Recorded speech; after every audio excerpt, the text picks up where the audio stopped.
তো এই জায়গাগুলোকে খুব ভালোভাবে মাথায় রাখতে হবে যে কোনটাতে আমি কতটা সময় লাগাচ্ছি বা কোনটাতে আমি কতটা সময় লাগাবো। এই জায়গাগুলো আমরা যদি একবার যদি ক্লিয়ার করতে পারি, একবার যদি এই ধারণাটাকে আমাদের একদম ক্লিয়ার কাট আনতে পারি, তাহলে আর আমাদের কোনো অসুবিধা হয় না। ওকে, তো আজকের যেটা আমি তোমাদের বলেছি, যে বিষয়টাকে আমি আজকে তোমাদের ক্লিয়ার করাবো, ঔচিত্যবাদ, একদম বেসিক থেকে সহজ উদাহরণ দিয়ে বোঝাবো।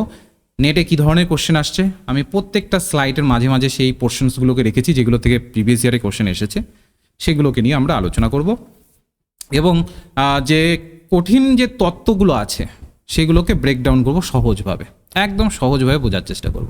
তো সবাই খাতার কলম নিয়ে বসে পড়ো, আর যেখানেই তোমরা মনে করবে যে এই জায়গাগুলো একটু খটোমটো লাগছে অবশ্যই জানাতে পারো, আমি ওটাকে ক্লিয়ার করে দেবো। ওকে, আপাতত আমি সবার মাইক্রোফোনটাকে একটু অফ করে রাখলাম, কারণ না হলে আমরা কেউ মানে স্বাভাবিক যখন আমি পড়াবো কারো হয়তো মাইক্রোফোন অন হয়ে গেল, তো কেউ কিন্তু আমরা কারো কথা শুনতে পারবো না, ঠিক আছে? হয়তোবা সবাই কথা বলছি, এই ধরনের পরিস্থিতি তৈরি হয়ে যাবে। তো ওর জন্য আমি আপাতত বন্ধ করে রাখলাম, পরের দিকে আমি আবার সেগুলোকে ওপেন করে দেবো।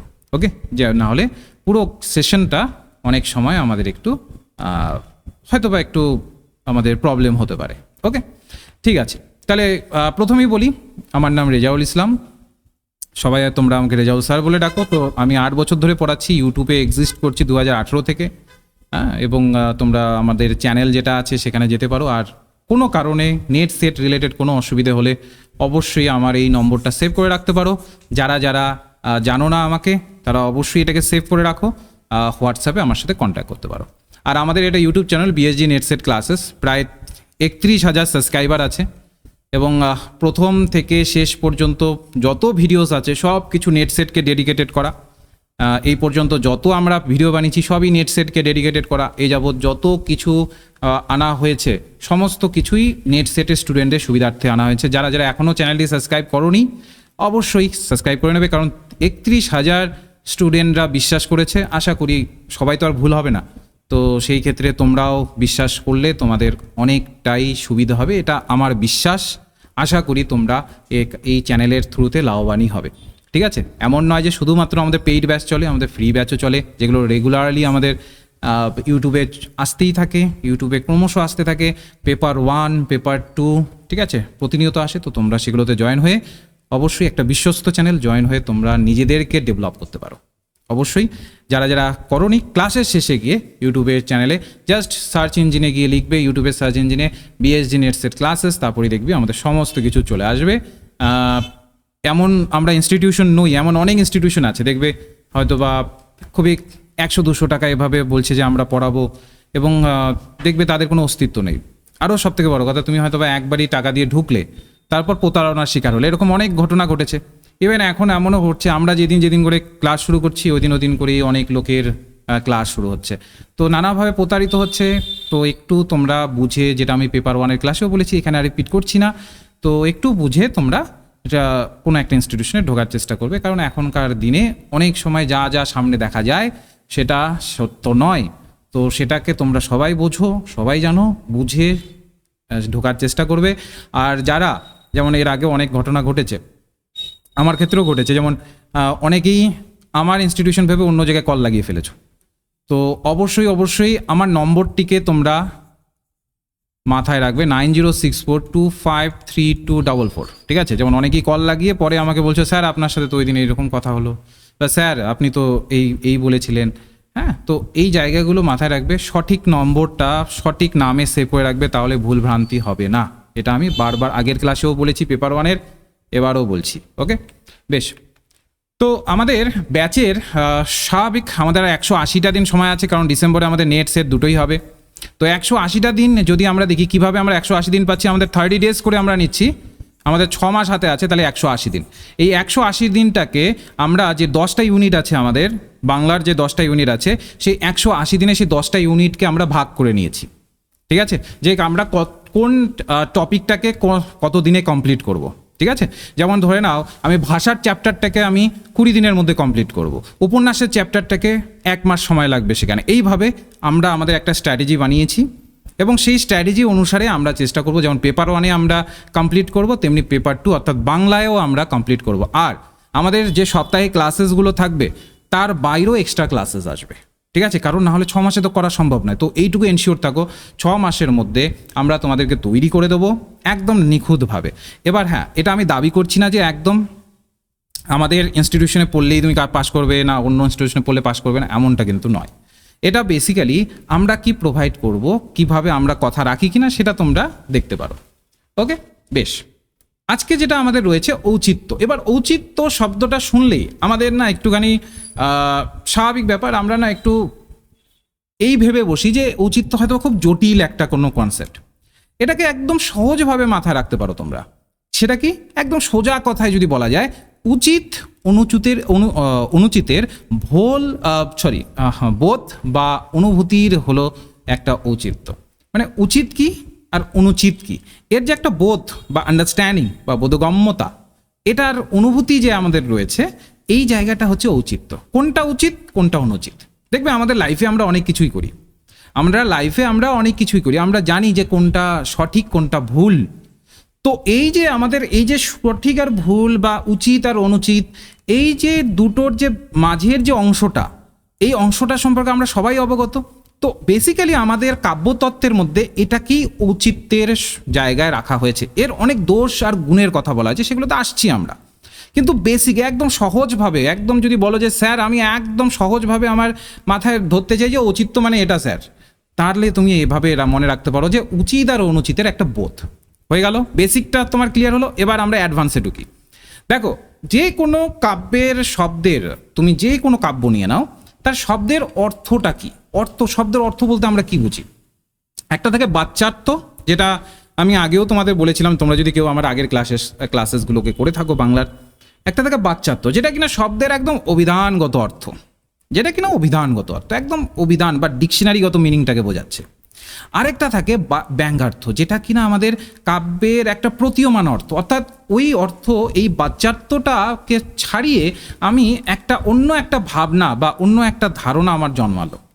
তো এইটাকে বলি আমরা ব্যঙ্গার্থ। কেন এই দুটো টার্মকে কেন আমরা ধরছি? কারণ এই দুটো টার্মই আমাদের নেক্সটে কাজে লাগবে পুরো ঔচিত্যের অংশটাকে বোঝার জন্য, যেটা আমাদের ধ্বনিবাদের ক্ষেত্রেও কাজে লাগে, ঠিক আছে? ইভেন বক্রোক্তিতেও কাজে লাগে আমাদের।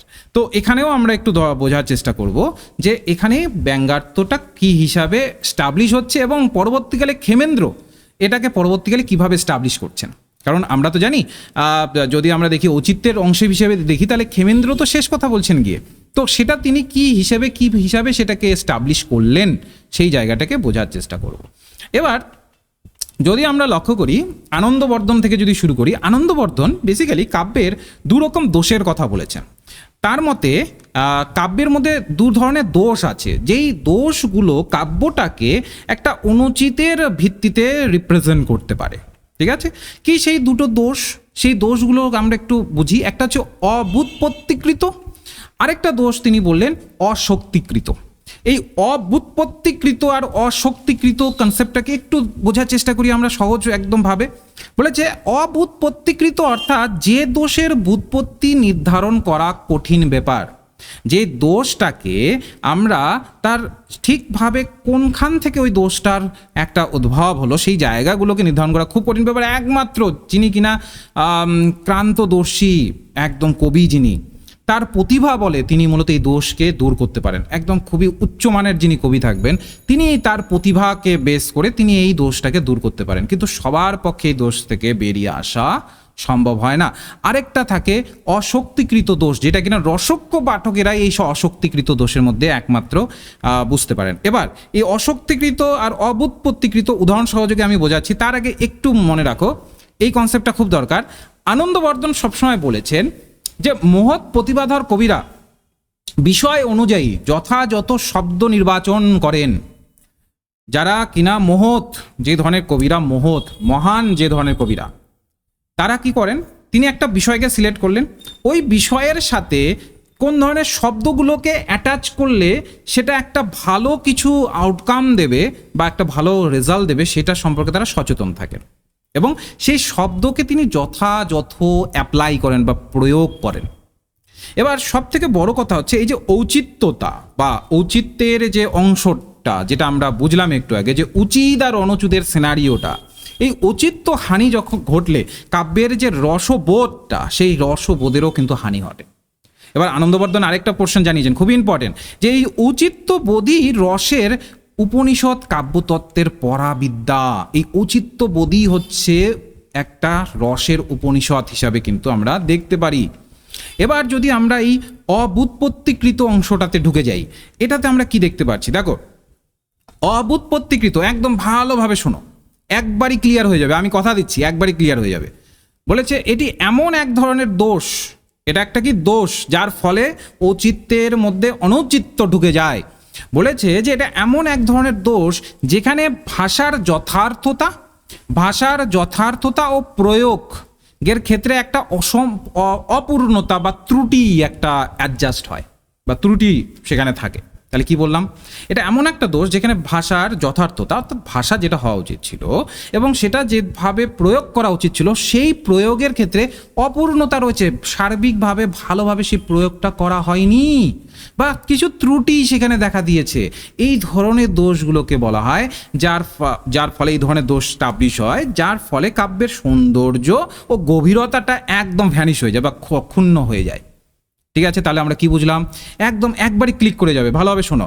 তাহলে এটা এক ধরনের দোষ, অবুৎপত্তিকৃত। যদি পরীক্ষায় তোমাকে দুটো অ্যাঙ্গেল করে দেয়, যে একদিকে দিয়ে দিল অবুৎপত্তিকৃত, তারপর আরও এক জায়গায় আরেকটা দিল, তারপর তোমাকে মেলাতে বললো, তো আমরা যেন ভালোভাবে একদম আমাদের মাথায় ঢুকিয়ে রাখি যে অবুৎপত্তি হচ্ছে একটা দোষ, যেটা কিনা ভাষার যথার্থতা যেটা ব্যবহার করা উচিত ছিল এবং যে প্রয়োগটা যেভাবে করা উচিত ছিল ওভাবে না করে তার মধ্যে কিছু একটা প্রবলেম দেখা দিয়েছে, তখন সেই ক্ষেত্রে এই ধরনের আমরা দেখতে পারি সেখানে দোষ ক্রিয়েট হয়। এবার আমি একটা উদাহরণ দিচ্ছি, যেমন ধরে নাও বিষণ্ণ শব্দটি যদি ব্যবহার করে ধরে নাও কবি এভাবে লিখছেন, সে বিষণ্ণ মুখে তাকিয়েছিল, এই উদাহরণটিকে মুখস্থ করে নেবে, তাহলে এই অবুৎপত্তিকৃতটাকে আর কোনোদিনও ভুলে যাবে না। দেখো, যে বিষণ্ণ মুখে তাকিয়েছিল, এটা একটা ঠিক। এবার দেখো, এখানে বিষণ্ণ শব্দটার পাশে লেখা আছে মুখে। মুখ কি কখনো বিষণ্ণ হতে পারে? মানে আমাদের মুখ, আমাদের ফেস, এটা কি কখনো বিষণ্ণ হতে পারে? দেখো, এখানে যদি আমরা একটু লক্ষ্য করি, এখানে বিষণ্ণ শব্দটি যথার্থভাবে ব্যবহৃত হয়নি। মুখ বিষণ্ণ হতে পারে না, বরং আমাদের মন বা আমাদের মনের ভিতরে যে ভাব চলছে, সে ভাবটা বিষণ্ণ হতে পারে। ঠিক আছে, ওটা বিষণ্ণ হতে পারে, মন বা ভাব সেগুলো বিষণ্ণ হতে পারে, কিন্তু মুখ বিষণ্ণ হয় না। কিন্তু কবি ব্যবহার করছেন সে বিষণ্ণ মুখে তাকিয়েছিল। তার মানে এটা যদি আমরা সঠিকভাবে, যদি আমি এই যে অবুৎপত্তিকৃত দোষটাকে যদি সরিয়ে দিয়ে আমি যদি একটা সঠিকভাবে এটাকে অ্যাপ্লাই করতাম, তাহলে কি হতো? সে বিষণ্ণ মনে তাকিয়ে ছিল। দেখো, এখানে মুখে আছে, আমি ওটাকে রিপ্লেস করে যদি মনেটাকে জাস্ট অ্যাড করে দিতাম, তাহলে কিন্তু সঠিকভাবে এই দোষ থেকে কিন্তু এটা সেপারেট হয়ে যেত। ঠিক আছে, এই দোষ থেকে কিন্তু সেটা আলাদা হয়ে যেত, কিন্তু এখানে ওই দোষ থেকে আলাদা হচ্ছে না। কারণটা কি? কারণটা খুবই সিম্পল, কারণটা একটাই, সেটা হচ্ছে এই দোষ এর জন্যই আসছে কারণ আমরা বিষণ্ণ শব্দটাকে ভুলভাবে, এই যে ভাষার যথার্থতা, অর্থাৎ যেটা মুখে বাদ দিয়ে সেখানে মনে করলে হতো, সেই জায়গাটাতে আমরা মুখে ব্যবহার করে প্রয়োগ করে একটা অপূর্ণতা বা একটা ত্রুটিকে এস্টাবলিশ করে ফেলেছি, যার ফলস্বরূপ এই অবুৎপত্তিকৃত দোষ হয়ে যাচ্ছে। এটা ক্লিয়ার হলো? সবাই একটু রেসপন্স দেবে। হয়তোবা দেখছো ওই মাইক্রোফোন এগুলো বন্ধ আছে, তোমরা ইমোজি যেগুলো আছে, একটা লাইকের ইমোজি দিয়ে একটু সবাই বিষয়টাকে আমাকে জানানোর চেষ্টা করো যে তোমাদের এইটুকু সিনারিওটা বা এই পোর্শনটা তোমাদের বেসিক্যালি তোমরা বুঝতে পারলে কি না। বেশ, সবাই এখানে প্রায় লাইক করছো, তার মানে এইটুকু বুঝতে পারলে। ওকে, এবার তাহলে আমরা অবুৎপত্তিকৃতটা একদম উদাহরণ সহযোগে বুঝে নিলাম। এরপরে আমরা নেক্সটে চলে আসি অশক্তিকৃত। কি এই অশক্তিকৃত? এটাই বা আমাদের ঔচিত্যের ক্ষেত্রে বা উচিত অনুচিতের মানদণ্ডে কিভাবে এটা দাঁড়াচ্ছে? অশক্তিকৃত বলতে বোঝায় এটা এমন এক ধরনের দোষ যেখানে কবি ভাষার শক্তি ও প্রভাব কম থাকে। ভালোভাবে বোঝো, অশক্তিকৃত বলতে বোঝায়, দেখো এইভাবে মাথায় রাখবে, অশক্তিকৃত যেহেতু বলা হয়েছে, যেখানে কি হয়, এই ধরনের দোষে কবির ভাষার শক্তি, তিনি যে ধরনের ভাষা ব্যবহার করছেন তার যে কবিতা আছে সেটাকে এস্টাবলিশ করবার জন্য বা বোঝানোর জন্য, সেই ভাষার শক্তি বা বলতে পারি প্রভাব সেটা খুবই কম থাকে এবং যার ফলে অশক্তিকৃত দোষে দুষ্ট হয়। কিভাবে বলছে, কবিতা বা সাহিত্যের মাধ্যমে যে ভাব বা রস প্রকাশ করতে চায় তা যথাযথভাবে প্রকাশ পায় না। কবিতা বা সাহিত্যের মাধ্যমে কবি যে ভাব বা রসটা প্রকাশ করতে চাইলেন, সেটা যথাযথভাবে প্রকাশ করতে তিনি পারলেন না। এমন কিছু শব্দ ব্যবহার করলেন যেটাতে ওই ভাব বা রসটা, ওই তার থট প্রসেসে যেটা ছিল ওই জায়গাটা আসলো না। ধরে নাও আমি ওই দেখাচ্ছি যে একটা না, ধরে নাও আমার কাছে না একটা পেপার ওয়েট আছে, ঠিক আছে? এই যে আমার কাছে একটা পেপার ওয়েট আছে, একদম সিম্পল উদাহরণ দিয়ে বোঝাচ্ছি। এই আমার কাছে একটা পেপার ওয়েট আছে, তো আমি একভাবে বললাম যে এই বড় পেপার ওয়েট, তারপর বললাম এত বড় পেপার ওয়েট, ধরুন এত বড় পেপার ওয়েট।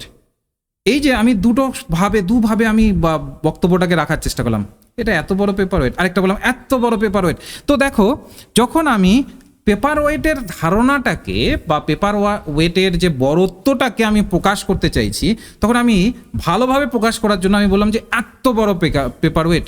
আবার যখন আমি জাস্ট পেপার ওয়েটটাকে একটু জাস্ট আমি একটা নর্মাল একটা কমেন্ট পাস করলাম যে পেপার ওয়েট, এই জায়গাতে কিন্তু আগের যে আমি কমেন্ট পাস করলাম ওটার থ্রুতে আমি যে পেপার ওয়েটের পরে যে কমেন্টটা ইউজ করলাম যে এত বড় পেপার ওয়েট, ওখানে কিন্তু পেপার ওয়েটের বড়ত্বটাকে কিন্তু আমি আরও বড় করে দেখাচ্ছি। যার ফলে আমি যেটা বোঝাতে চাইছি তোমাদের যে পেপার ওয়েটটা বড়, এই বড় আকারটাকে আমি দেখাতে চাইছি। ওই বড় আকারটা তো স্বাভাবিকভাবে আমার উচ্চারণের মাধ্যমে বা আমার বক্তব্যের মাধ্যমে বা আমার লাইনের মাধ্যমে সেটা কিন্তু পরিস্ফুট হচ্ছে।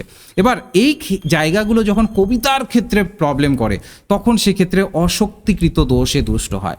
ঠিক আছে, এবার ধরেন আমি একটা ছোট্ট উদাহরণ দিচ্ছি কবিতার লাইন দিয়ে। এতক্ষণ তো আমি একদম বাস্তব জীবনে উদাহরণ দিয়ে দিলাম, এবার কবিতার লাইন দিয়ে দিচ্ছি। ধরে নাও কোনো একজন কবি ব্যবহার করলেন একটা বেসিক্যালি একটা লাইনকে, যে পাহাড়ের ওপরে একটি ছোট্ট বাড়ি, পাহাড়ের ওপরে একটি ছোট্ট বাড়ি, ধরে নাও এটা তিনি ব্যবহার করলেন। এবার দেখো, তুমি যদি একটু ভালোভাবে লক্ষ্য করো, তিনি ব্যবহার করলেন পাহাড়ের ওপরে একটি ছোট্ট বাড়ি। এই পাহাড়ের ওপরে একটি ছোট্ট বাড়ি, এটাকে তোমাকে কবি কিন্তু একটা কল্পনার জগতে নিয়ে যেতে চাইলেন। ঠিক আছে, তোমাকে কল্পনা করতে বললেন যে একটা পাহাড় রয়েছে, তার ওপরের দিকে একটা ছোট্ট বাড়ি রয়েছে।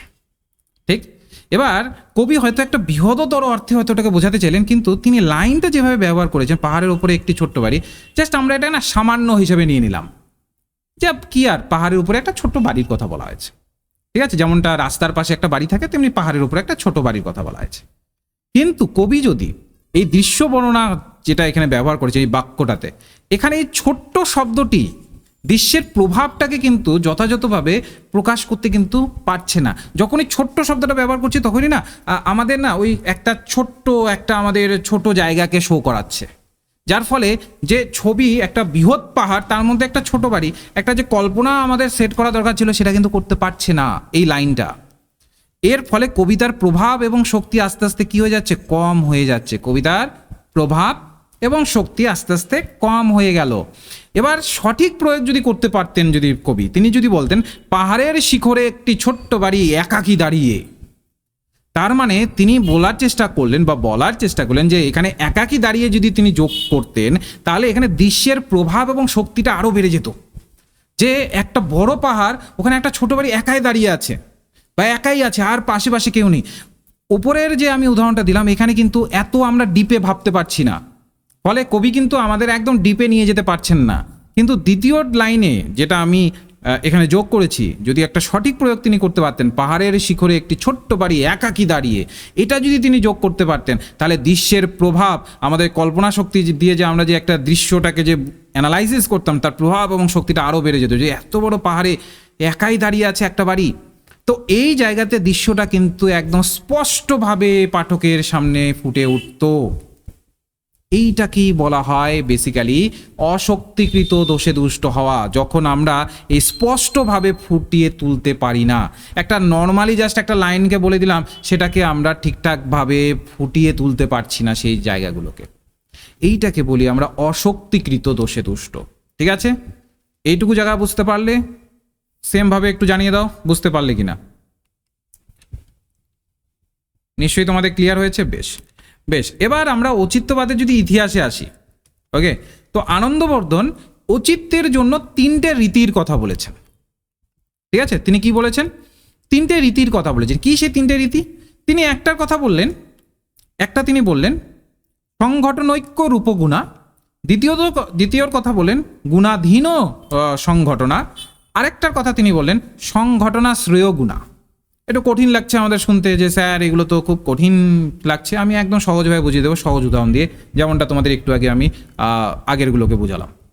দেখো, একমাত্র ঔচিত্যের জন্য এই 3 রীতির কাব্য যথাযথ হয়ে ওঠে। ঠিক আছে, ঔচিত্যের জন্য এই 3 রীতির কাব্য যথাযথ হয়ে বলছে। ঔচিত্য বোধের জন্য রসময় বা ঔচিত্য বোধের জন্যই আমরা কাব্যের একটা রসকে খুঁজে পাওয়ার চেষ্টা করি। তিনি এই প্রেক্ষিতে তিনি আরও জানিয়েছেন যে রচনার রসস্ফূর্তিটা, রসভঙ্গের মাপকাঠি হচ্ছে ঔচিত্য। আমাদের রসস্ফূর্তি কতটা হচ্ছে নাকি রসভঙ্গ হচ্ছে, যদি রসভঙ্গ হয় তার মানে ঔচিত্যের মাধ্যমে কিছু এমন একটা হয়েছে যেটা ঔচিত্যের ভিত্তিতে ঠিক হচ্ছে না, যার ফলে আমাদের রসভঙ্গ হলো। তো এই জায়গাগুলো কিন্তু উঠে আসে। এবার আমরা প্রত্যেকটা এক এক করে ধরব। প্রথমে আসি সংঘটনৈক্য রূপগুণা। এর মানেটা কি? এর মানে খুবই সিম্পল।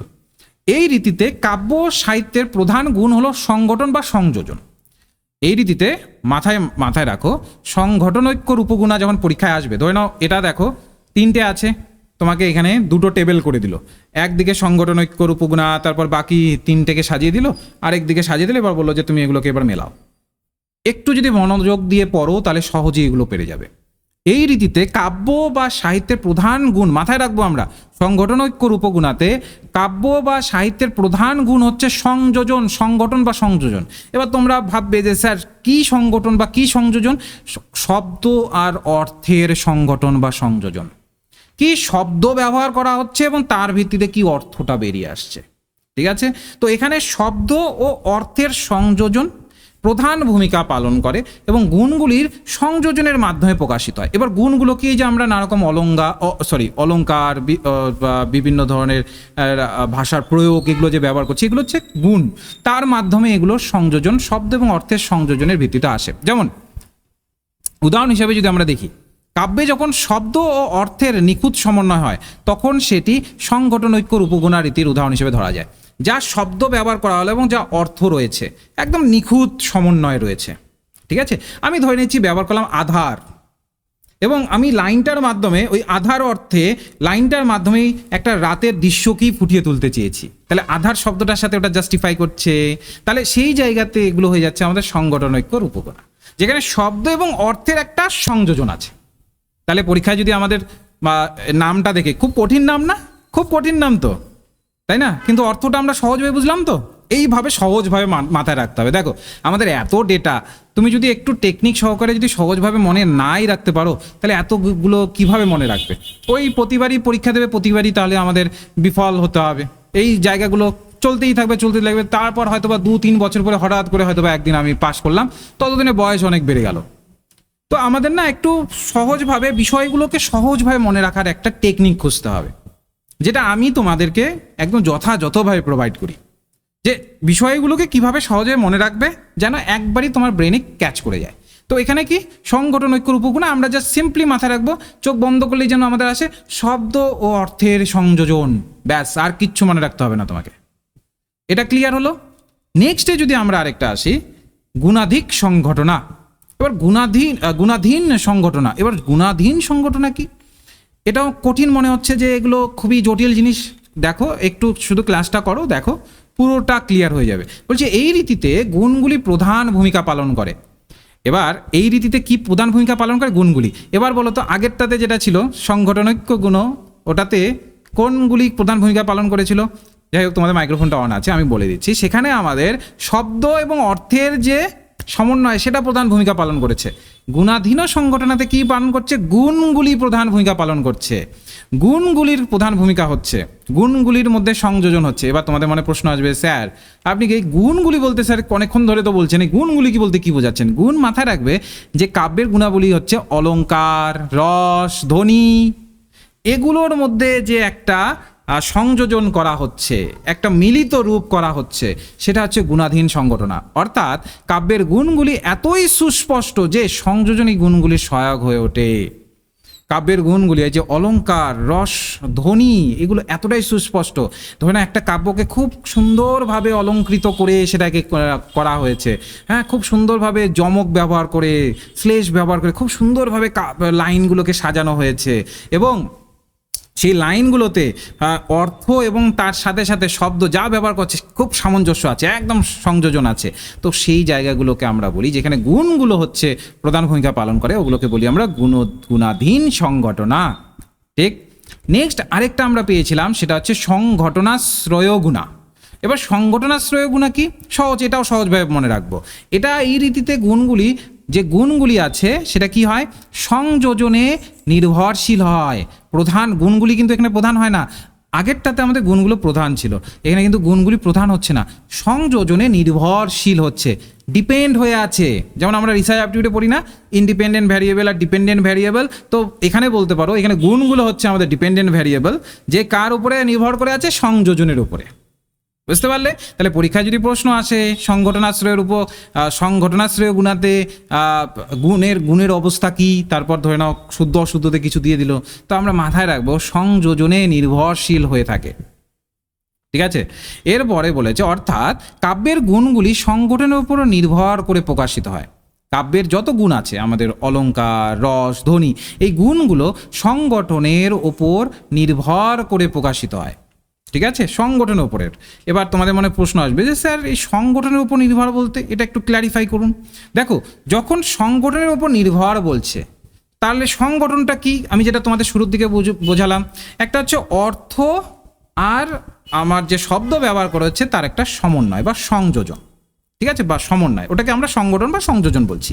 এবার এখানে বলা হচ্ছে এটা ওই সংগঠন বা সংযোজনের ওপরে নির্ভর করছে, তার মানে এখানে অর্থের গভীরতা, ইনডেপথ মিনিং যেটাকে আমরা ইংলিশে বলি, ইনডেপথ মিনিং বা ভাবের স্পষ্টতা, থটের মানে একদম ক্ল্যারিটি বলি না, থট ক্ল্যারিটি, এই ভাবের স্পষ্টতা এখানে নির্ভর করে।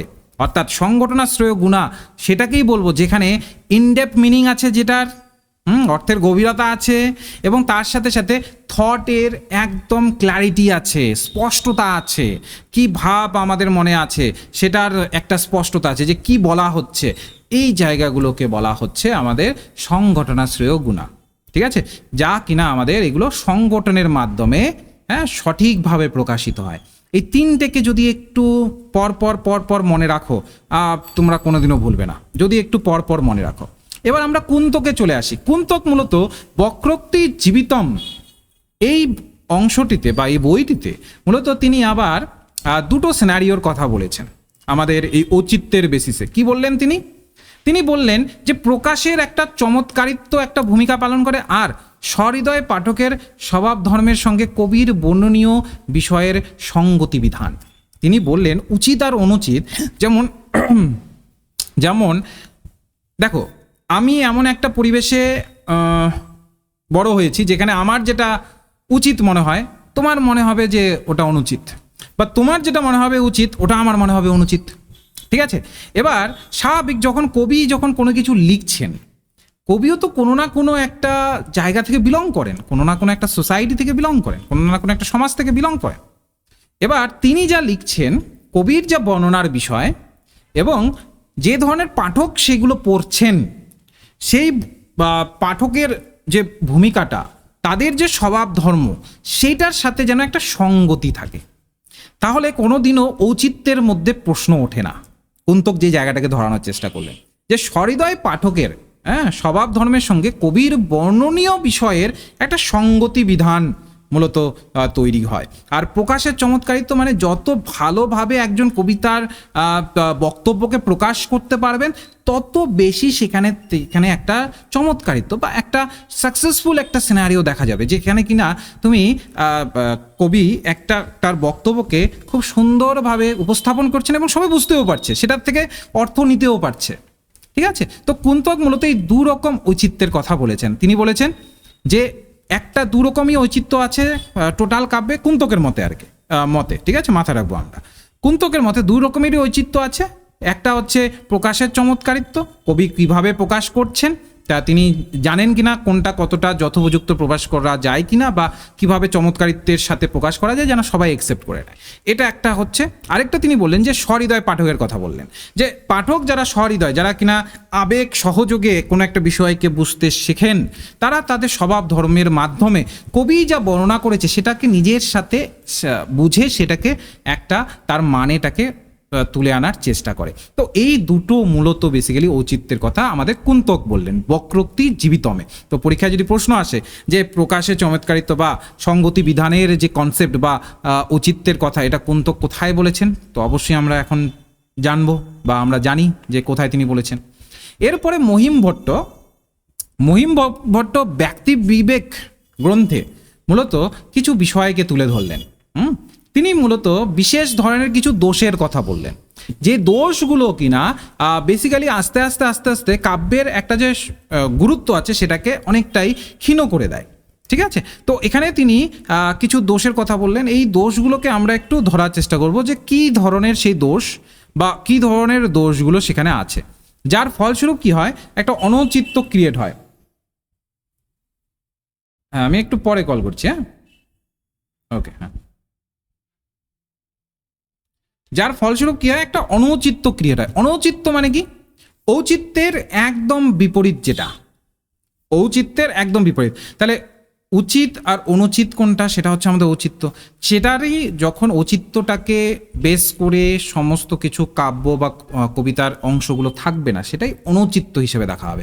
এই অনুচিত্য আসে কিভাবে, বিভিন্ন ধরনের দোষের দ্বারা। এবার মহিম ভট্ট কোন ধরনের দোষের কথা বললেন, প্রথম তিনি বললেন বিদেহ বিমর্ষ। মহিম ভট্টের মাথায় রাখবে দোষগুলো, কিন্তু মাথায় রাখবে ভালো হবে। বিদেহ বিমর্ষ তিনি বললেন। দ্বিতীয়ত তিনি বললেন প্রক্রম ভেদ।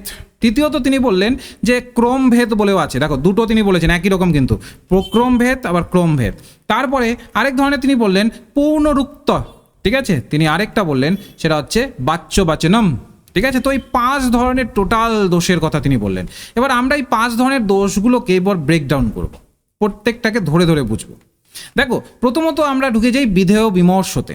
বিধেয় বিমর্শতে কি বলা হচ্ছে, বলেছে এর অর্থটা হচ্ছে বিধেয় বা যা বলা হয়েছে তার সঠিক নির্ণয় না করা। আমরা কোনো একটা লাইনের মধ্যে কোনো রকম ধরতেই পারছি না যে বিধেয় কোনটা। দেখো, একটা বেসিক্যালি উদ্দেশ্য থাকে, একটা বিধেয় থাকে, আমরা বিধেয়টাকে ধরতেই পারছি না, সেটা হচ্ছে আমাদের বিধেয় বিমর্শ। যেমন উদাহরণ হিসেবে যদি আমরা দেখি, সে বলল যে আমি বইটি পড়েছি এবং তারপর সে চলে গেল।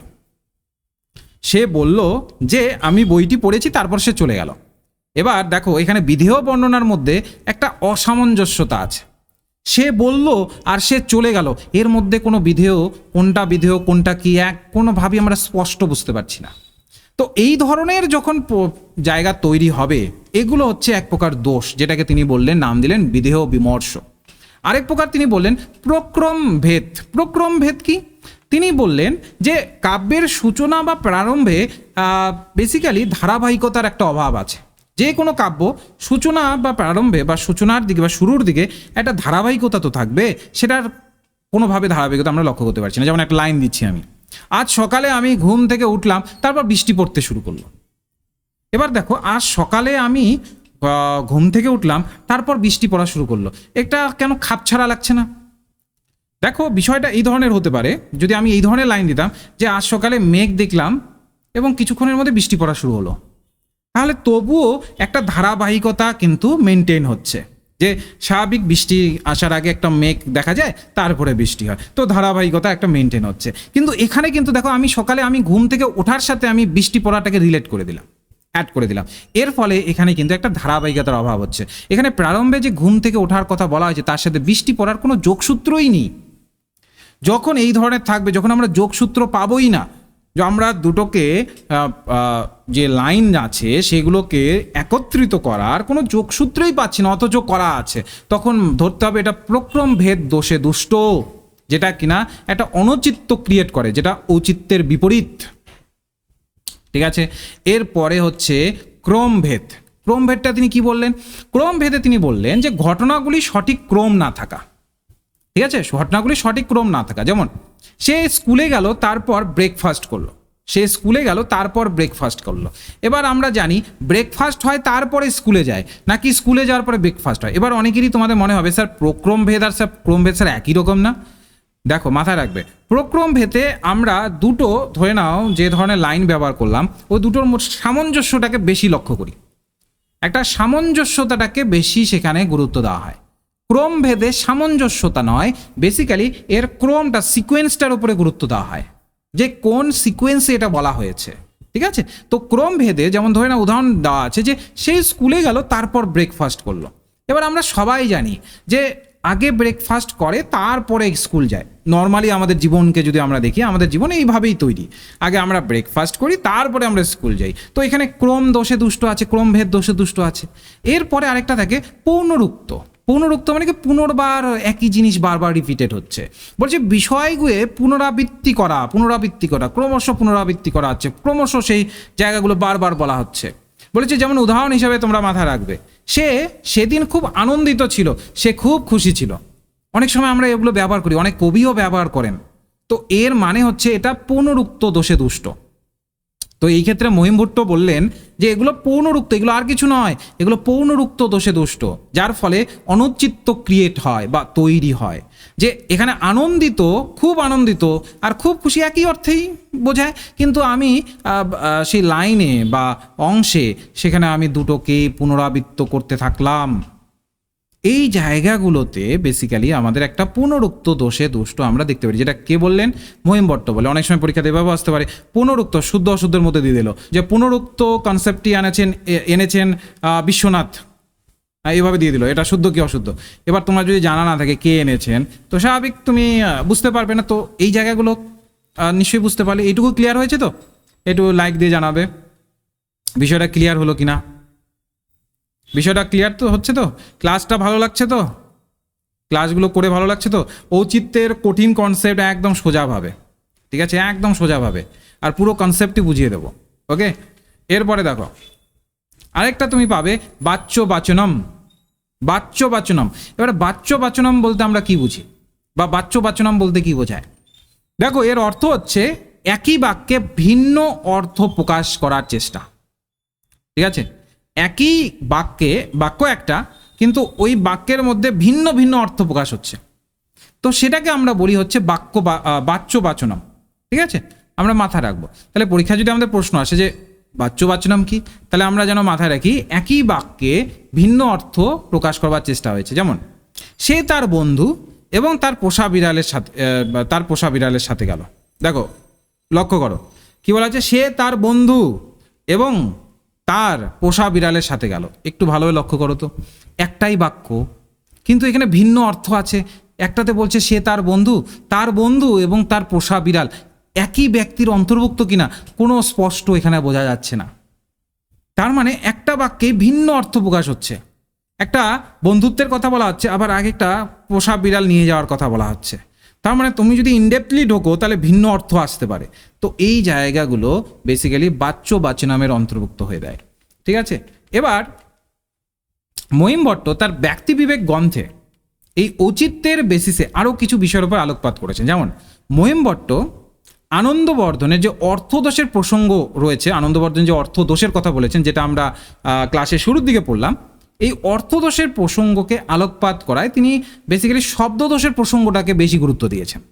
ঠিক আছে, তাহলে পরীক্ষায় যদি প্রশ্ন আসে যে অর্থদোষ এবং শব্দদোষ এই দুটোর মধ্যে কে কোনটার ওপরে বেশি গুরুত্ব দিয়েছেন, অর্থদোষের ওপর কে গুরুত্ব দিয়েছেন, শব্দদোষের ওপর কে গুরুত্ব দিয়েছেন, যেন আমরা ভালোভাবে আমাদের একদম প্রপার কনসেপ্ট ক্লিয়ার থাকে যে অর্থদোষ এবং শব্দদোষ, এই অর্থদোষের কনসেপ্ট আনন্দবর্ধন এনেছেন আর শব্দদোষের কনসেপ্ট এনেছেন বেসিক্যালি কে? মহিম ভট্ট। ঠিক আছে, এই জায়গাগুলো যেন আমাদের ক্লিয়ার থাকে। এরপরে বলছে শব্দ নির্বাচন এবং যথাস্থানে যথা শব্দের ব্যবহারে অপটুত্বের জন্য শব্দ নৌচিত্ত দোষের জন্ম হয়। বলেছে শব্দ নির্বাচন, কোনখানে কোন শব্দ বসাতে হবে, এটা যদি ঠিকঠাকভাবে কোনো কবির জানা না থাকে, কোনো কবির যদি সেই জায়গা সম্পর্কে ক্ল্যারিটি না থাকে, তাহলে সেই ক্ষেত্রে কিন্তু স্বাভাবিক সেই ক্ষেত্রে শব্দানৌচিত্য দোষে দুষ্ট হয়। টোটাল কনসেপ্টটা একটা দোষে দুষ্ট হয়ে যায়। ওকে, এরপরে বলেছে এই যে শব্দানৌচিত্য দোষের সৃষ্টি হলে কাব্যরস স্ফূর্তি লাভ করতে সুযোগ পায় না। কাব্যরস আস্বাদন যেটা আমরা করি, ঠিক আছে, যেমন ধরে নাও তুমি একটা খুব সুন্দর একটা কবিতা পড়ছো, তোমার একটা শব্দ না খটকাল আছে, আরে এটা আবার কেন ব্যবহার করলেন এখানে, এবার ওই শব্দটাতেই তোমার সমস্ত কনসেন্ট্রেট চলে গেল। ফলে পুরো কাব্যে বা পুরো কবিতায় যে একটা অর্থ তুমি পাচ্ছিলে, একটা যে তোমার খুব সুন্দর একটা আবহ তোমার তৈরি হচ্ছিল, সেটা দেখবে একদম বিফল হয়ে যায়। তো মহিম ভট্ট মূলত এই জায়গাটাকে নির্দেশ করেছেন। মহিম ভট্ট ঔচিত্য অপেক্ষা অনুচিত্যের বিষয়ে বেশি করে আলোকপাত করেছেন। মহিম ভট্ট মূলত তিনি তার যেটা কনসেপ্ট ছিল যে ঔচিত্যের জায়গাগুলো তো আমরা জানি যে কোনটা করণীয়, কোনগুলো করণীয় নয়, কোনগুলো অনুচিত্য নিয়ে আসে, সেই জায়গাগুলোকে তারপর তিনি বেশি করে ফোকাসে আনেন। তাহলে পরীক্ষায় যদি প্রশ্ন আসে মহিম ভট্ট কোন ধরনের বিষয়ের উপর বেশি ফোকাস করেন, তিনি মাথায় রাখবো আমরা অনৈচিত্যের বিষয়ের উপরে তিনি বেশি ফোকাস করেন। ওকে, এবার ভোজ তার সরস্বতী কণ্ঠাভরণ গ্রন্থে মূলত কিছু ঔচিত্যের কথা বলেন। একটা তিনি বলেন বিষয়োচিত্ত, একটা তিনি বলেন বাচ্যৌচিত্ত, একটাতে তিনি বলেন দেশৌচিত্ত, একটাতে তিনি বলেন সময়োচিত্ত, একটাতে তিনি বলেন বক্তি বিষয়চিত্ত, আরেকটা তিনি বলেন অর্থচিত্ত। এবার নিশ্চয়ই তোমরা এর শব্দগুলোর মাধ্যমে বুঝতে পারছো বিষয়চিত্ত বলতে বোঝাচ্ছে যে বিষয়ের নির্বাচন।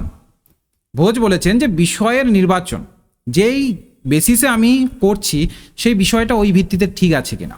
যেমন ধরে না আমি ধার্মিকতার বেসিসে আমি রামায়ণ মহাভারতের উদাহরণ দিচ্ছি, ঠিক আছে, খুবই ভালো, ঠিক আছে, এবং সেই জায়গাটাতে অন্যরা সিদ্ধরস বলে কনসেপ্ট একটা আছে, যদি তোমরা না জানা থাকে সেটার জন্য আলাদা একটা ক্লাস নিয়ে আসবো আমি। তো যদি তোমাদের সিদ্ধরস জানা থাকে তাহলে তোমরা বুঝতে পারছো রামায়ণ মহাভারত সম্পর্কে যখনই আমাদের ধারণা আসে তখন কিন্তু সেগুলোর সাথে যদি আমরা আমাদের দেশের বেসটাকে যদি যুক্ত করে দিই যে রামায়ণ মহাভারতের সাথে, তখন আমাদের বিষয়গুলোর সাথে রিলেট করতে পারি আমরা।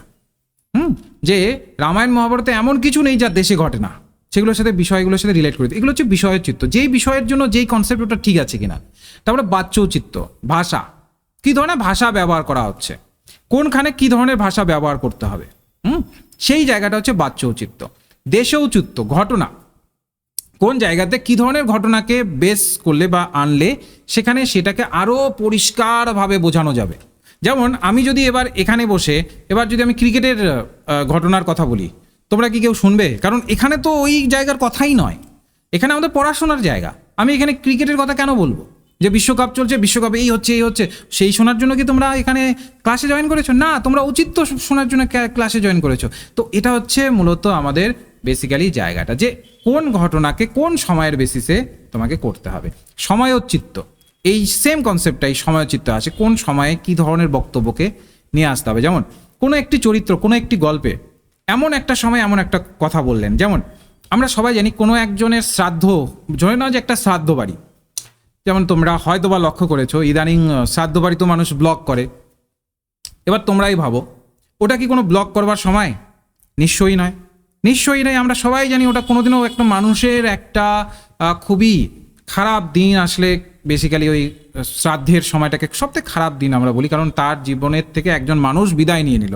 ওটা নিশ্চয়ই একটা ব্লগ বানিয়ে তার একটা সমস্ত কিছু দেখানো সম্ভব না, কিন্তু অনেকে করেছে, সেটা নিয়ে অনেক ফেসবুক ইউটিউবে তোমরা নিশ্চয়ই দেখেছো। তো এগুলো হচ্ছে সময়োচিত্ত, যে সময়কে জ্ঞান, কোন সময় কি করা উচিত, কোন ধরনের কনসেপ্টগুলোকে কোন সময় কী ধরনের জায়গাগুলোকে রাখা উচিত, তো সেটা হচ্ছে সময়োচিত্ত। এটা হচ্ছে বক্তি বিষয়োচিত্ত, অর্থাৎ বক্তৃতা বা বিষয় যেই সময়ে যেই বক্তব্যটাকে রাখা হবে। আরেকটা হচ্ছে অর্থচিত্ত, অর্থ হচ্ছে সঠিক অর্থের বেসিসে সঠিক বক্তব্যকে পরিবেশন করা। এগুলো হচ্ছে আমাদের বেসিক্যালি অর্থচিত্তের মধ্যে পড়ে।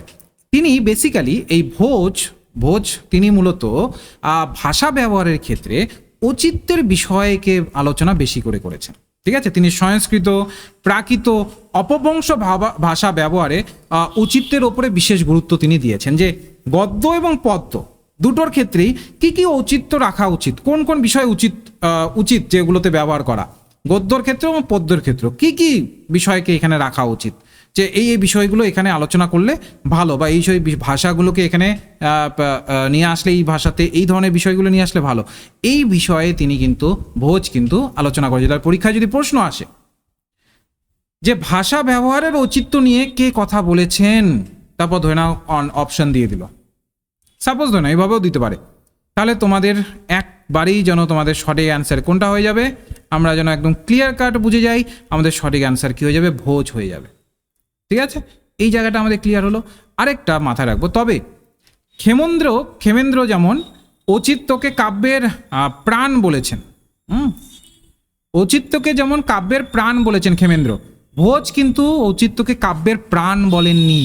তিনি বলেছেন হ্যাঁ, ভাষা ব্যবহারের দিক থেকে ঔচিত্যের একটা বিশেষ বৈশিষ্ট্য আছে, কিন্তু তাই বলে এটাকে একদম প্রাণ বলে কিন্তু তিনি স্বীকার করেন, এটা কিন্তু মাথায় রাখবে। এবার বিশ্বনাথ তার সাহিত্য দর্পণ গ্রন্থে মূলত যেই জায়গাগুলোর ওপরে ঔচিত্য গুণের ওপরে তিনি গুরুত্ব দিয়েছেন সেগুলো একটু বুঝবো। বলেছেন তিনি বলেছেন যে কবির প্রতিভা বলে ঔচিত্য গুণে অন্যান্য দোষ গুণে রূপান্তরিত হয়ে যায়। বলছে কবির যদি প্রতিভা থাকে ভালোভাবে বিষয়গুলোকে বক্তব্যগুলোকে উপস্থাপন করার, তাহলে অন্যান্য যে দোষগুলো আছে সেগুলো গুণে রূপান্তরিত হয়ে যায়, মানে দোষগুলো গুণে ঢাকা পড়ে যায়। এক কথায় যদি পাতি বাংলায় তোমাদের বোঝাই, ঠিক আছে, এই কথাটি কে বললেন? বিশ্বনাথ বললেন। তার সাহিত্য দর্পণ গ্রন্থে তিনি বলেছেন যে ঔচিত্যটা যদি তিনি ঠিকঠাকভাবে রাখেন, উচিত অনুচিতের যদি তার ধারণাটা যদি একদম তার থট ক্লিয়ার থাকে যে কোনটা করা উচিত কোনটা করা উচিত নয়, এই থটটা যদি তার ক্লিয়ার থাকে, তাহলে তার অন্যান্য যে দোষ হচ্ছে কাব্যের মধ্যে, সবাই তো আর একদম ভগবান নয় যে কোনো কিছু দোষ হবে না, অনেক কবিরও অনেক দোষ হয়, তাহলে অন্যান্য দোষগুলোকে তিনি গুণে রূপান্তরিত করে একটা আস্বাদনের পথে পাঠকদের নিয়ে যেতে পারবেন। ঠিক আছে, তো এইটাকে বলা হচ্ছে বেসিক্যালি, এইটাকে মূলত বলেছেন বিশ্বনাথ। এবার বিশ্বনাথের কথার সঙ্গে পণ্ডিত জগন্নাথের কথার একটু মিল লক্ষ্য করা যায়, কারণ পণ্ডিত জগন্নাথ এক সময় বলেছিলেন যে ভালো কবিতার বড় গুণ হলো ঔচিত্য। একটা ভালো কবিতা, আমরা ভালো কবিতা দেখছি, এই ভালো কবিতা আমি ভালো কবিতাটা পড়ে একটা খুব সুন্দর রস আস্বাদন করছি, আমার খুব ভালো লাগছে, আমার খুব সুন্দর, আমি সেখান থেকে একটা আনন্দ অনুভব করছি, একটা ফিলিংস আমার মধ্যে জেনারেট হচ্ছে। তো সেই জায়গাতে আমাদের তার মানে ধরে নিতে হবে তার মানে ওটার ঔচিত্য দিক থেকে ঠিকঠাকভাবে আছে। কারণ যখনই দেখবে কোনো একটা কবিতার মধ্যে তোমার অনুচিত কিছু মনে হবে না, ততক্ষণ কিন্তু তুমি রস আস্বাদনে কিন্তু থামবে না। বা কোনো একটা উপন্যাস পড়ছো, তোমার যদি মনে হয় যে এই জায়গাটাতে না উপন্যাসে এই অংশটাকে না ঢুকালেই পারতেন, এই থটটা যদি না আসে, দেখবে তুমি উপন্যাস কোন সময় শেষ করে ফেলেছো তুমি নিজেও বুঝতে পারবে না। তো এই জায়গাটা খুব ইম্পর্টেন্ট। ঠিক আছে, তাহলে ভালো কবিতার বা ভালো কাব্যের একটা বড় গুণ যদি আমরা বলি, সেই বড় গুণটা হচ্ছে আমাদের এই ঔচিত্য গুণ। ওকে, এবার আচার্য ক্ষেমেন্দ্রের কাছে আসি, যিনি কিনা এই ঔচিত্য বিচার চর্চা বলে তার একটা বই আছে, যেখানে কিনা সেই গ্রন্থে কিনা তিনি ঔচিত্যবাদটাকে স্টাবলিশ করেছেন, প্রতিষ্ঠা করেছেন। সেই জায়গাটাকে আমরা একটু বুঝি, তার বক্তব্যগুলোকে একটু বুঝি। তার মতে ঔচিত্য হচ্ছে কাব্যের প্রাণ। ঠিক আছে, এবং তিনি এই ঔচিত্যের কাব্যের প্রাণের বেসিসে তিনি বললেন ঔচিত্যং রস সিদ্ধস্য স্থিরং কাব্যস্য জীবিতম। ঠিক আছে, অর্থাৎ ঔচিত্যের মাধ্যমেই রস সিদ্ধ হয়, আমরা রস আস্বাদন করতে পারি এবং কাব্য একটা জীবিত রূপে আমাদের সেই জায়গাগুলোকে দেয়। বলেছে ঔচিত্যকে তিনি গুণ ও অলংকার থেকে আলাদা করে নিয়েছেন। ক্ষেমেন্দ্র কি করলেন? গুণ ও অলংকার থেকে টোটালটাই ঔচিত্যকে আলাদা করে নিলেন। তিনি জানিয়েছেন যে ঠিক স্থানে ঠিক অলংকার ব্যবহৃত হলে তার কাব্য সুন্দর হয়ে ওঠে। তিনি এক কথায় সেটাকে বলেছেন যে কিচ্ছু নয়, অলংকার জাস্ট এইটুকু আমাদের মাথায় রাখতে হবে, মানে ক্ষেমেন্দ্রের মতে আর কি, তিনি বলছেন যে এইটুকু আমাদের মাথায় রাখতে হবে যে অলংকারটা যেন ঠিক স্থানে ঠিক জায়গায় বসে। আমি যমক ব্যবহার করছি, তো যমকটা যেন ঠিক জায়গায় বসে। তো ওই ভিত্তিতে তিনি বলছেন যে ঠিক স্থানে ঠিক অলংকার ব্যবহার হলো তার কাব্য সুন্দর হয়ে ওঠে। অর্থাৎ সুন্দর হওয়ার পেছনে অলংকারের তিনি একটা গুরুত্বকে স্বীকার করছেন। ঠিক আছে, কিন্তু তিনি ঔচিত্য থেকে ওটাকে আলাদা রেখেছেন। ঠিক আছে, এবার বলছে তার মতে উচিতের ভাবই হচ্ছে ঔচিত্য। আমার কি কাজ করণীয়, আমি অ্যাজ এ স্টুডেন্ট আমার কি করণীয়, আমার পড়াশোনা করা করণীয়, তাই না?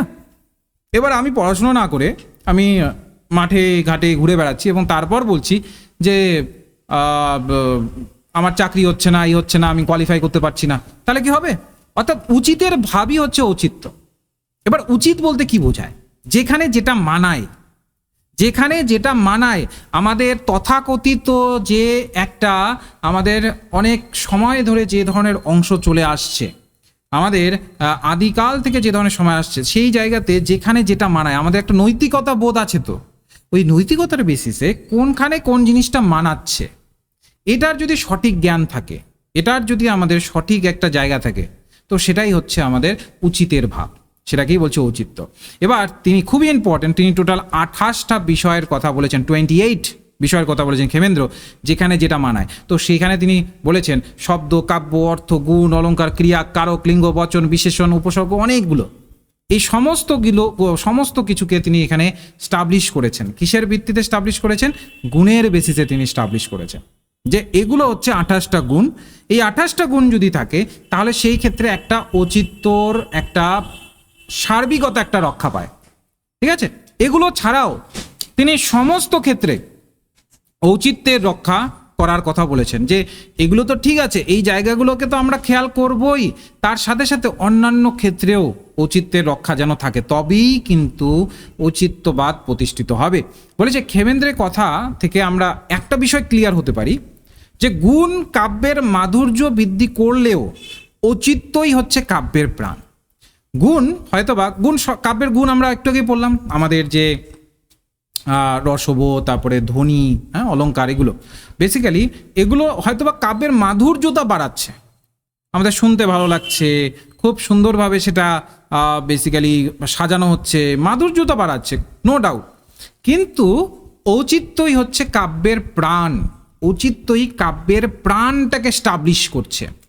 কারণ যখনই আমাদের কোনো অনৌচিত্য আমরা দেখি তখনই কিন্তু ওখানে কাব্যের রসটাকে আস্বাদন করতে কিন্তু আমরা আটকে যাই, আমরা ঠিকঠাকভাবে রসটাকে আস্বাদন করতে পারি না। তো এর জন্যই তিনি বললেন যে ঔচিত্যই হচ্ছে কাব্যের প্রাণ, এবং ঔচিত্যকেই তিনি রসের ওপরে রাখলেন।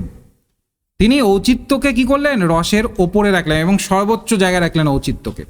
যত ধরনের আমাদের গুণ আছে সমস্ত কিছুর থেকে উপরে তিনি রাখলেন এই আমাদের ঔচিত্যকে। তাহলে ক্ষেমেন্দ্র কোন জায়গার উপরে বেস করে এটা টোটালটাকে করলেন? পরীক্ষায় যদি প্রশ্ন আসে আমরা একদম ক্লিয়ার কাট যেন ধারণা রাখি, 28টা বিষয়ের উপরে টোটাল তিনি এই জায়গাগুলোকে বেস করে তিনি করলেন। ঠিক আছে, এই হচ্ছে আমাদের ঔচিত্যবাদ, যেটাকে যদি আমরা একদম সহজভাবে একটু বোঝার চেষ্টা করি, সহজভাবে এই জায়গাগুলোকে যদি আমরা ধরার চেষ্টা করি যে কিভাবে একটা ঔচিত্যবাদ প্রতিষ্ঠিত হলো। আমরা একদম শুরু করলাম কোথা থেকে? তোমাদের যদি আমি একদম শুরু থেকে দেখাই, আমরা শুরু করলাম কোথা থেকে? আমরা একদম শুরু করলাম, দেখো স্লাইডটাকে দেখো, আমরা একদম শুরু করলাম ঔচিত্যের সংজ্ঞা থেকে, যেখানে আমরা সহজ ভাষায় বুঝলাম ঔচিত্য কি। তারপরে আমরা বুঝলাম আনন্দবর্ধন কোন দুটো দোষের কথা বলেছেন তার ধর্ণালোক গ্রন্থে, সেগুলোকে আমরা বুঝলাম। এই দোষগুলোর ফলে ঔচিত্য লঙ্ঘিত হতে পারে। তার প্রেক্ষিতে আস্তে আস্তে আমরা সেই দোষ দুটোকে আস্তে আস্তে উদাহরণ সহকারে বুঝলাম। তারপর আমরা ঔচিত্যবাদের ইতিহাসে ঢুকলাম, অর্থাৎ আনন্দবর্ধন যে ঐতিহ্যের ক্ষেত্রে যে 3টি রীতির কথা বলেছেন, এবং তিনি যেটাতে স্বীকার করেছেন যে ঔচিত্যের জন্যই 3টি রীতি কাব্যের যথাযথ হয়ে ওঠে, যেখানে তিনি স্বীকার করেছেন। এই 3টি রীতিটাকে আমরা ডিটেলসে বুঝলাম। তারপরে আমরা কি বুঝলাম? কুন্তকের মতে ঔচিত্য কি, তিনি দুটো শেয়ার করলেন। কুন্তক দুটো সিনারিওতে বললেন যে এই দুটো ভঙ্গিতে ঔচিত্যের একটা যথার্থতা উঠে আসছে। তারপরে আমরা বুঝলাম মহিম ভট্ট কোন কোন ক্ষেত্রে বিভিন্ন দোষের কথা বলেন যেগুলোর ভিত্তিতে অনৌচিত্য আসে, এবং এখানে আমরা মহিম ভট্টের ক্ষেত্রে এটাও বুঝলাম যে মহিম ভট্ট ঔচিত্যের বদলে অনৌচিত্যটাকে বেশি গুরুত্ব দিলেন, যে কোনটা করা যাবে না, যেখানে কিনা অনৌচিত্য না হলে চলে আসবে। এবার সেইগুলোকে সব অনৌচিত্যগুলোকে আমরা পড়লাম। তারপরে মহিম ভট্টের নির্দিষ্ট দৃষ্টিভঙ্গিটাকে পড়লাম, তিনি কেন এই জায়গাগুলোকে আনলেন। তারপরে আমরা ভোজের সরস্বতী কণ্ঠাভরণে যে তিনি 6 প্রকার বেসিক্যালি ঔচিত্যের কথা বলেছেন সেগুলোকে বুঝলাম, এবং এইটুকু বুঝলাম যে ভোজ ভাষার উপরে গুরুত্ব দিয়েছেন, ভাষা ব্যবহারের ঔচিত্যের উপরে গুরুত্ব দিয়েছেন। আর যদি আমাদের প্রশ্ন আসে মহিম ভট্ট কই ধরনের ঔচিত্যের উপরে গুরুত্ব দিয়েছেন, তিনি ঔচিত্যের বদলে অনৌচিত্যের উপরে বেশি গুরুত্ব দিয়েছেন। ওকে, আর সর্বশেষে আমরা বুঝলাম যে ক্ষেমেন্দ্র কিভাবে তার মতটাকে স্টাবলিশ করছেন, ক্ষেমেন্দ্র কিভাবে জায়গাটাকে আনছেন, কিভাবে তিনি বোঝাচ্ছেন যে আমরা ঔচিত্য বলতে কি বুঝতে পারলাম এবং ঔচিত্য কিভাবে স্টাবলিশ হচ্ছে। ঠিক আছে, এবার তোমাদের প্রশ্নে আসছি। তার আগে বেসিক্যালি আমাদের দেখো এই জায়গাটাতে তোমাদের এইটুকু জায়গা বুঝতে পারলে, এইটুকু জায়গা বুঝতে পারলে তো তোমরা একটু লাইক দিয়ে জানাবে যদি তোমরা বুঝতে পারো যে ক্ষেমেন্দ্র কিভাবে ঔচিত্যের সিনারিওতে ঢুকলেন বা ঔচিত্যের বিষয়টাতে ঢুকলেন। এইটুকু আমরা ক্লিয়ার করতে পারলাম তো? যদি আমরা এইটুকু ক্লিয়ার করতে পারি, তোমরা এরপরে যখন ডিটেল নোট পড়বে, ঠিক আছে, দেখবে খুব কনসেপ্ট, এই ধরনের কনসেপ্টের মধ্যেই সমস্ত কিছু আছে। এবং খুব সহজেই এই ছোট্ট ছোট অংশগুলো দেখো, ঔচিত্যের আমি কিচ্ছু ছাড়িনি, ঔচিত্যের সমস্ত কিছু তোমাদের এখানে এই ধরে নাও যে ভিডিওটার মধ্যে কভার করবার চেষ্টা করলাম। অনেকে হয়তো বা ভাববে যে স্যার ভিডিওটা একটু লম্বা হয়ে গেল বা ক্লাসটা একটু লম্বা হয়ে গেল স্যার, 1 ঘন্টার বেশি হলো, আমাদের তো ধৈর্য থাকে না স্যার 1 ঘন্টার বেশি, তো হয়তো বা একটু বেসিক্যালি লম্বা হয়ে গেল, কিন্তু তোমরা ঔচিত্যের সমস্ত দৃষ্টিভঙ্গিটাকে কিন্তু বুঝতে পারলে। এবার যখন এগুলো ডিটেল নোট পড়বে, একদম ডিটেলসে যখন পড়বে, আবার উদাহরণ সহযোগে আরও কিছু মতবাদ পড়বে, তখন তোমাদের কিন্তু মাইন্ড ম্যাপিং একদম ঠিকঠাকভাবে থাকবে যে কোনটার ভিত্তিতে কোনটা আসছে, কোনটার জায়গার ভিত্তিতে কোনটা আসছে, ঠিক আছে, কোন জায়গাটা কেন হলো, যার ভিত্তিতে ঔচিত্যে এখানে দোষ সম্পন্ন হলো। তো এই সমস্ত কিছু কিন্তু এইভাবেই আমরা কিন্তু আমাদের কোর্সের যে ব্যাচ আছে সেগুলোতে পড়াই। এখানে তো আমি শর্টে আনলাম, ওখানে ডিটেলসে পড়ানো হয়, আরও ডিটেলসে নোট পাবে তোমরা, সেই ভিত্তিতে কিন্তু পড়ানো হয়। আর আবারও বলছি, আমাদের কোর্স কিন্তু 6 মাসের নিখুঁত পরিকল্পনা আছে, আবারও বলছি তোমাদের। এমন নয়, অনেকে ভাবতে পারো যে স্যার এত বড় সিলেবাস কীভাবে 6 মাসে কমপ্লিট হবে। এক্সট্রা ক্লাস করিয়ে কমপ্লিট করানো হবে, 6 মাসে কমপ্লিট হবে। তোমরা ডিসেম্বরে গিয়ে তোমরা পরীক্ষাতে একদম নিজেকে তৈরি পাবে, ঠিক আছে, আমি কথা দিচ্ছি, একদম তৈরি পাবে নিজেকে, যে তোমার সব সিলেবাসের এসপেক্ট কভার হয়ে গেছে। এবং 6 মাসের নিখুঁত পরিকল্পনা আছে, নিখুঁতভাবে সেটা হবে, যেমনটা আমরা পেপার 1-এ করছি, ঠিক আছে। যেমন প্রশ্নের ফরম্যাট আসছে, সিকোয়েন্স, এই যে অ্যাজারশন রিজন অর্থাৎ যুক্তি তর্ক, এগুলোর বেসিসে এই ভিত্তিতে নোট পাবে আমাদের উপন্যাস, ছোট গল্প, সমস্ত কিছুর, ঠিক আছে। কোন খান থেকে কী ধরনের সিকোয়েন্স আসে ক্লাসে রীতিমতো ধরে ধরে বলে দেওয়া হয় যে এই জায়গাতে তোমার সিকোয়েন্স আসতে পারে, এই জায়গাতে যুক্তি তর্ক দিতে পারে। ক্লাসে তোমরা সেই জায়গাগুলোতে খুব সহজেই বুঝতে পারবে। তোমাদের উপন্যাস যদি বই হাতে থাকে, সে উপন্যাসের পাতা ধরে ধরে বলে দেওয়া হয় যে এই উপন্যাসের এই জায়গাটা থেকে সিকোয়েন্স আসবে, ঠিক আছে। কারণ কি, দেখো সিকোয়েন্স তো আর যেন তেন প্রকারণ দিয়ে দেয় না পরীক্ষাতে, একটা নির্দিষ্ট সিকোয়েন্সে দেয়, ঠিক আছে। একটা সিকোয়েন্স আছে বলেই তো সেটা দেয়, না হলে ভুলভাল তো দেবে না পরীক্ষায়। নেট বলে পরীক্ষা, তাই না, সেট বলে পরীক্ষা, এত বড় মাপের পরীক্ষাতে ভুলভাল তো দেবে না। তো নির্দিষ্ট জায়গাগুলোকে আইডেন্টিফাই করে সেইগুলোকে কিন্তু আমরা তোমাদের নোট আকারে দেওয়ার চেষ্টা করি। আমাদের নোট খুবই স্ট্যান্ডার্ড হয়।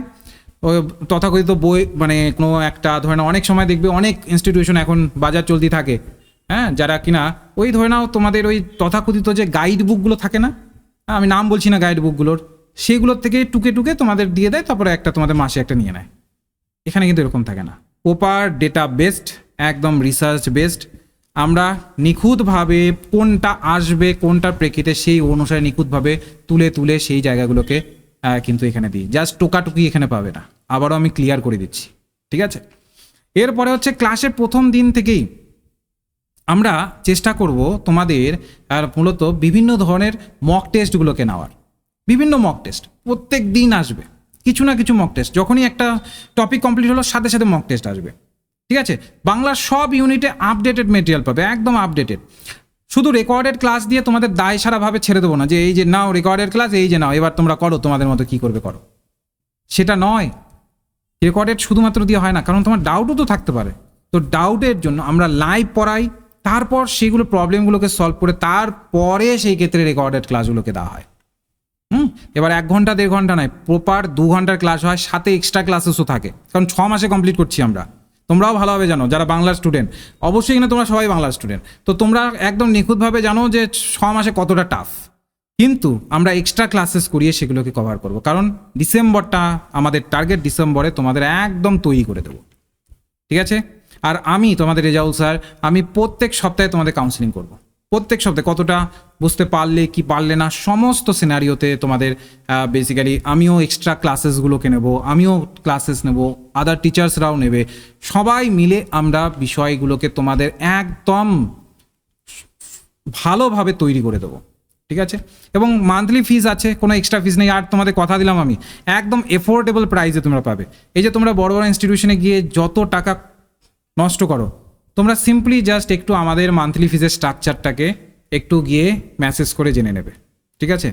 দেখবে খুব সহজ রয়েছে, তুমি মাসে মাসে দিতে পারবে এবং খুব কম খরচে, অন্যান্য ইনস্টিটিউশনের থেকে খুব কম খরচে তুমি তোমার নেট সেট কোয়ালিফাই করার যে স্বপ্ন আছে সেটাকে করতে পারবে, ক্লিয়ার করতে পারবে। কারণ আমরা যথারীতি এমনভাবেই আমরা তৈরি করছি যেগুলো কিনা কোনো ক্ষেত্রে যেন স্টুডেন্টের কোনো অসুবিধা না হয়। আর অ্যাপটাকে এমনভাবে বিল্ড করা, আবারও বলছি, আমাদের অ্যাপ এমনভাবে বিল্ড করা, তুমি ওখানে যে কোনো সময় মক টেস্ট দিতে পারবে, যে কোনো সময় রেকর্ডের ভিডিও দেখতে পারবে, তোমার যে ক্লাস হয়ে গেল মিস হয়ে গেল রেকর্ডে দেখতে পারবে, এবং কোনো কারণে কোনো ভিডিও মানে ক্লাস বাদ গেল তোমার, ওগুলোকে তুমি পরে দেখে আবার ওগুলোকে ডাউনলোডও করে নিতে পারো যদি তোমার নেটওয়ার্কের ইস্যু থাকে। ঠিক আছে, লাইভ ক্লাস তো হয়ই, সে তো বলারই নয়, ওটা তো সপ্তাহে আমাদের থাকেই, এক্সট্রা ক্লাসেসও থাকে। তার সাথে সাথে সম্পূর্ণটাকে এই প্রপার যা যা তোমাদের বৈশিষ্ট্য বললাম সেইভাবে কিন্তু আমরা ক্লিয়ার করি। পেপার 2 আর পেপার 1 যদি একসাথে নাও সেই ক্ষেত্রে একটা ডিসকাউন্ট আছে, শুধুমাত্র কম্বাইনে যারা নেয় তারা অবশ্যই আমাদের এই নম্বরটাতে একটুখানি যোগাযোগ করবে, এই নম্বরটাতে যোগাযোগ করবে, এই নম্বরটাতে যোগাযোগ করলেই তোমরা কম্বাইনটা অফারটা পেয়ে যাবে। ঠিক আছে, যারা যারা শেষ পর্যন্ত থাকলে এটা শুধু তাদের জন্য। ঠিক আছে, নম্বরটাতে যোগাযোগ করবে, তাহলে সেক্ষেত্রে পেপার 1 ক্ষেত্রেও তোমার অনেক সুবিধা হবে। এরপরে স্বাভাবিক আজকের ক্লাস এই পর্যন্তই রইল। যদি ক্লাসটি ভালো লাগলো, যারা ইউটিউবে দেখছো তারা অবশ্যই লাইক করে দেবে ভিডিওটিকে, আর যারা গুগল মিটে দেখলে অবশ্যই লাইক করে দাও কেমন লাগলো ক্লাসটিকে। আর স্বাভাবিক ব্যাপার, যদি তোমাদের মনে হয় যে আমি এই 6টা মাস এই 180টা দিন স্যার আপনার কাছে আপনার তত্ত্বাবধানের থেকে আমি কমপ্লিট করতে চাই, অবশ্যই আমাদের নম্বর দেখো উপরের দিকে আছে 9064253244, সেখানে তুমি হোয়াটসঅ্যাপ করতে পারো, কল করতে পারো, তোমার মতো করে তোমার যেভাবে সুবিধা হবে যোগাযোগ করতে পারো। ঠিক আছে, তো আজকের ক্লাসটা এই পর্যন্তই রইল, রাখছি তাহলে।